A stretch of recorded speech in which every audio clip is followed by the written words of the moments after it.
So today we're going to be looking at the Battle of Muzayyah.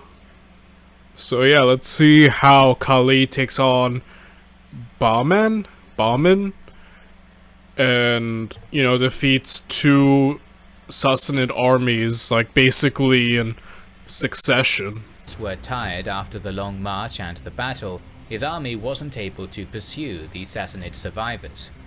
Those were mostly the Christian Arabs who were more mobile, and they managed to find shelter in nearby Elis. The messengers from this group went to other Christian Arab tribes to the northwest asking for help, and also informed the Shah in Ctesiphon.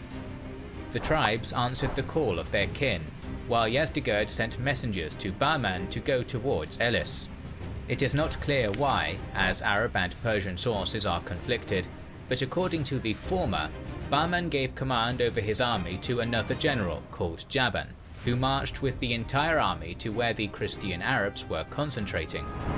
The Persian sources claim that Bahman returned to Ctesiphon with his entire army. Meanwhile, Khalid moved his troops towards the city, and sometime in May fought the allied Christian Arab and Sassanid army near Elis. The details of the battle are lost, but we know that the Muslims won.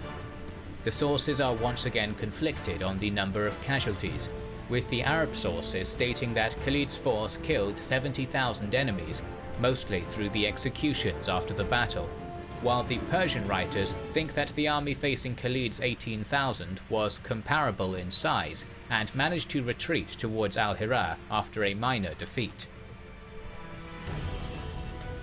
In any case, in the last days of May, Khalid approached Al-Hira, which was the initial goal of his campaign. Again, the sources are inconclusive. We know that the local Sassanid garrison and their Arab allies mounted resistance for a few days, but eventually the sides decided to negotiate. As Khalid promised to spare the lives of the population in exchange for the payment of the jizya tax, the locals decided to surrender. The Arab commander spent the next few months building up a new administration in the region and collecting taxes. At the same time, raiding parties were sent to central Iraq and towards the border of the Eastern Roman Empire, and this raiding brought both loot and information on enemy movement. Some sources claim that the Caliphate gained a degree of control over central Iraq, but it seems that Khalid didn't have enough troops to keep such a wide region under his authority. Still, the Caliphate's raiding parties were not getting much resistance to the north and northeast, while his scouts informed him that the Sassanid garrisons to the northwest were still intact, with larger concentrations at Anbar and Ain al-Tamr. The first one was further away, and the direct route to it was through Ain al-Tamr, but attacking the fort of Anbar would have been more unexpected. So, in late June of 633, Khalid left half of his troops in Al-Hira and marched west towards Anbar with a 10,000-strong army. Anbar would become the first Arab attack across the Euphrates River. The details of the engagement that happened here are unclear, but it seems that Khalid's decision to attack Anbar surprised his opponents, and the leader of the garrison, Shirzad, was forced to surrender after the Arab archers showed their effectiveness. Then the Caliphate's raid. Again, Khalid is beyond impressive. Like, everything that he's been accomplishing, defeating multiple Sassanid armies, taking so much territory, and this move was genius. Again, keep your enemies guessing, right? Some of the best commanders didn't do what most people would think they would do. They thought outside the box, often try to find ways to surprise their enemies. And it just goes to show you that Khalid's a genius. Like, the dude's just great at what he does, man. And the Sassanids are just floundering right now. Raiding parties approached the town of Ain al-Tamr from the direction of Al-Hira, so when Khalid engaged the Sassanid troops, mostly made up of Christian Arabs from the west, in July, he was able to win with relative ease. The leader of the Christian Arabs was taken prisoner and then executed, and the city surrendered to the Muslims. Events of the next few months between July and September are shrouded in mystery, as some sources claim that Khalid was staying in Anbar and Ain al-Tamur, slowly setting up the administration of the newly acquired region, which seems uncharacteristically passive for him. Others claim that the last two remnants of the apostate activity of the Ridda Wars were to the south, so Khalid moved most of his non-garrisoned troops towards Dormat al-Jandal and helped his fellow Caliphate general, Ayad bin Ghanem, defeat the rebels in the region. This inactivity or absence gave some time to the Sassanids, and they started recruiting and concentrating 5 armies in the area between Muzayyah and Husayd. Keka bin Amr, who was left to command the garrison at al-Hira, ordered the raiding parties in central Iraq and the garrisons of Anbar and Ain al-Tamur to take positions to the south of the Sassanid forces, delay them as much as possible, and not allow these 4 small armies to unite into one force.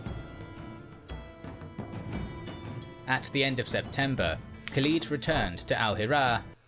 I have one serious question for troops he picked up around Dormat al-Jandal and ordered Keka bin Amr and Abu Layla to lead portions of the garrison to Husayd and Kenafis respectively and take command, while his troops rested in the city. Apparently, small Muslim and Sassanid armies fought minor battles in October, and the Sassanids suffered minor defeats, which compelled them to retreat towards Muzayyah. Khalid now had an open route to the Sassanid capital, Ctesiphon, but the Sassanid army at Muzayyah and the concentrations of the Christian Arabs in the area between Sana'i and Zumail were still a threat, so the Caliphate commander decided against attacking Ctesiphon. The main Sassanid army at Muzayyah probably considered its position to be safe, since it would be difficult to attack them without going through Sana'i and Zumail.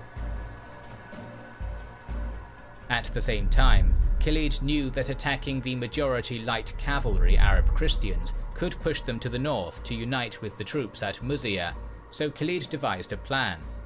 His army was already divided into 3 corps, and they moved directly against the Persians using the desert to avoid Sana'i and Zumail. This was technically very difficult, as all 3 corps had to not only bypass the enemy armies without being detected, but also arrive at the decided location simultaneously. It was risky, but the possible reward was also high. Everything worked as planned. Genius, man. Like, again, his creative solutions are just great to see. Like, he saw that he can't go to Ctesiphon. He needs to deal with these small armies. He can't go straight, so he goes through the desert, avoiding detection. Multiple corps, so they have to be, like, in unison, and the fact that he executed all of that so perfectly, dude, Khalid's a genius, man. Like, he's just really great, you know? And holy crap, like, the Sassanids are just floundering, like I said.